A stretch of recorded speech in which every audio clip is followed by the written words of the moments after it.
देखिए, सबसे पहले आपको त्रिभुज चैप्टर का प्रमेय 6.1 है।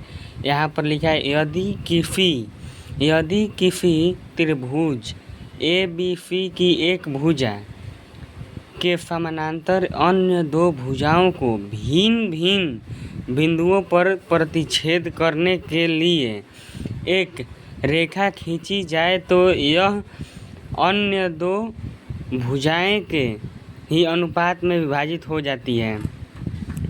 तो सबसे पहले हमें त्रिभुज बनाना है तो कैसे बनाना है, यहाँ देखिए लिखा है यदि किसी त्रिभुज ए बी सी की एक भुजा, यानी हमको यहाँ पे पहले देखना है यदि किसी त्रिभुज की ए बी सी, तो हमको ए बी सी पहले त्रिभुज बनाना है। यहाँ पर हमने बना लिया है ए बी सी बना लिया है। फिर यहाँ पे दिया है उसकी एक भुजा के समानांतर अन्य दो भुजाओं को भिन्न भिन्न बिंदुओं पर प्रतिच्छेद करती है। यानी पहले यहाँ कह दिया है कि उसकी एक भुजा, यानी हमको यहाँ पे एक भुजा लेना होगा जो अन्य दो भुजाओं को भिन्न भिन्न बिंदुओं पर प्रतिच्छेद करेगी। तो हमको यहाँ पे एक भुजा डी ई लेना है। तो यहाँ पे देखना है कि अन्य दो भुजा यानी ए बी और ए सी को भिन्न भिन्न बिंदुओं पर प्रतिच्छेद कर दे रही है, ऐसा हमको ले लेना है। फिर यहाँ पर दे रहा है कि प्रतिच्छेद करने के लिए एक रेखा खींची जाए। तो यहाँ पर हमने रेखा खींचा है तो यह अन्य दो भुजाओं को एक ही अनुपात में विभाजित हो जाती है। यानी ए डी बटा डी बी और ए ई बटा ई सी अन्य दो भाग में विभाजित हो जाती है। यहाँ पे हमने दे दिया है। फिर आपको यहाँ पे लिखना है दिया है, यानी इसमें क्या पहले से दिया था, इतना में पहले से क्या दिया था। तो आपको यहाँ पे सिंपली से देख लेना है, लिख देना है कि दिया है त्रिभुज ए बी सी के भुजा डी समानांतर बी सी, यानी डी और समानांतर बी सी है, बी सी तथा भुजा ए सी और ए बी क्रमशः ई तथा डी बिंदु पर विभाजित करती है। ठीक, तो आपको यहाँ पे दे दिया है कि अनुपात में विभाजित हो जाती है, यानी आपको सिद्ध करना है ए डी बटा डी बी और ए ई बटा ई सी।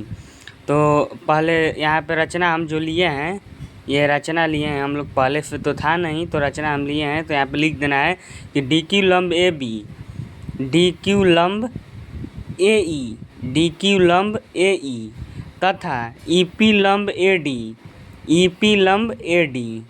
ठीक, ई पी लंब ए डी खींचा तथा बी को ई से तथा सी को डी से मिलाया, बी को ई से सी को डी से मिलाया। अब आपको कुछ करना नहीं है, पूरा फिगर का आपका काम हो गया है। ठीक, यहाँ पर प्रमाण आपको जुटाना है। कोई भी आप अपना केस वगैरह कोई भी होता है तो ये एक प्रकार का केस ही है। ठीक, तो इसको सुलझाने के लिए प्रमाण तो आवश्यकता होगी ना, क्योंकि ये प्रत्यक्ष रूप से नहीं बता रहा है कि प्रमाण की आवश्यकता नहीं है, या तो बता रहा है कि हमको बताइए कि हम विभाजित हैं या नहीं, तो हमको प्रूव करना है तो प्रमाण की आवश्यकता तो होगी ही होगी। तो आपको कुछ करना नहीं है। यहाँ पर देखिए एरिया ऑफ त्रिभुज E D A, area of त्रिभुज ई डी ए, तो आपको यहाँ ई डी ए देख लेना है, ई डी ए यहाँ से यहाँ तक है, ई डी ए, ये वाला त्रिभुज का बात हो रहा है, एरिया ऑफ त्रिभुज ए ई डी ए। ठीक, बटा में एरिया ऑफ त्रिभुज E B D, E B D यानी इस त्रिभुज और इस त्रिभुज का बात हो रहा है इसमें। ठीक, तो आपको ये दोनों त्रिभुज के बारे में बात करना है। तो आप पहले पढ़े थे एक त्रिभुज के बारे में, उसका क्षेत्रफल होता है 1/2 गुणे लंब गुणे आधार। तो आपको यहाँ सिंपलीफाई कर देना है त्रिभुज ई डी ए का, ई डी ए का लंब कौन है, तो लंब ये है हमारा, ई पी है और आधार है ए डी। तो 1/2 गुणे ई पी गुणे ए डी कर देना है।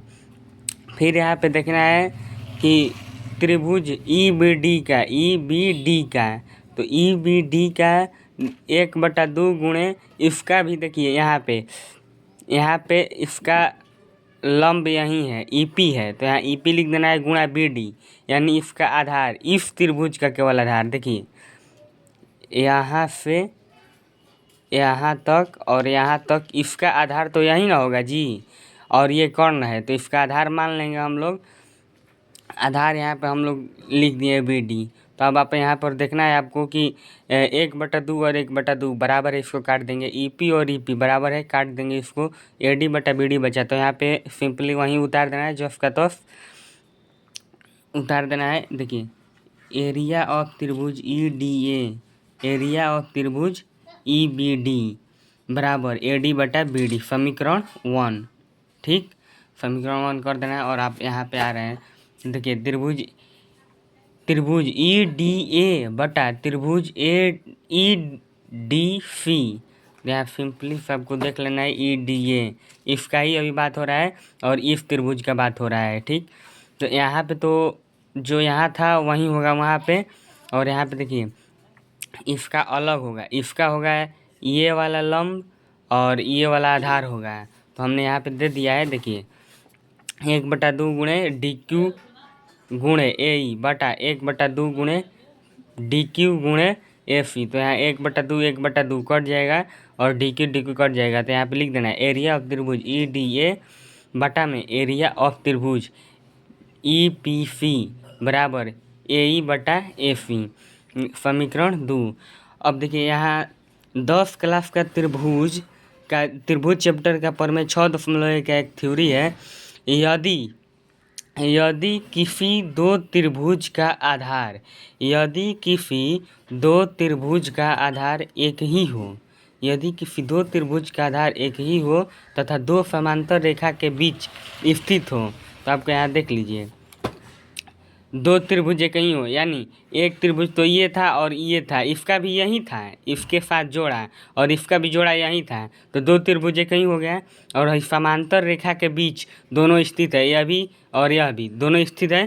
तो यहाँ पे वही बोल रहा है कि यदि किसी दो त्रिभुज का आधार एक ही हो तथा दो समांतर रेखा के बीच स्थित हो तो उसका क्षेत्रफल भी बराबर होता है।